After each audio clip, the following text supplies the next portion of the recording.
যে সাইড কাটা হয় সেটা কিভাবে করছি দেখেন, খুব সহজ নিয়মে দেখে দিচ্ছি আপনার সামনে। মতো এরকম কাপড় লাগবে, টেস্ট কেটে নিয়েছি, আপনার কত আছে তা বলে দিচ্ছি। চড়াতে রেখে দিয়েছি 3 ইঞ্চি। আর যে সাইড কাটা করবো এখান থেকে মার্জিন বাদ দিয়ে 1.5 ইঞ্চি রেখে রাখবো। এটা সেলাই দিব। প্রথমত সাইড ব্যান্ডটা করে নেবো। এই যে কাপড় এক্সট্রা ছিল এটাকে এরকম কোনোভাবে কেটে এবার মেন যেটা সেটাকে দেখি, এখান থেকে এটা মুড়ে নেব আর এটাকে এই দুটো সমান করে এই সাইডে আর এখানটা ডুবে দেব। এখানটা একটু কোনোভাবে কম দেখাচ্ছে, হালকা মেরে নিলাম ছোট। এটাকে আগে সোজা করে নিতে হবে, তবে আর একটা পার্ট করা যাবে।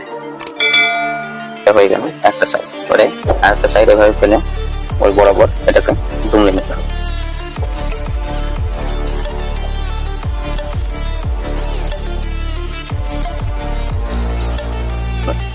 এইভাবে করলে ফিনিশিংটা ভালো হয়। তখন এরকম ছবি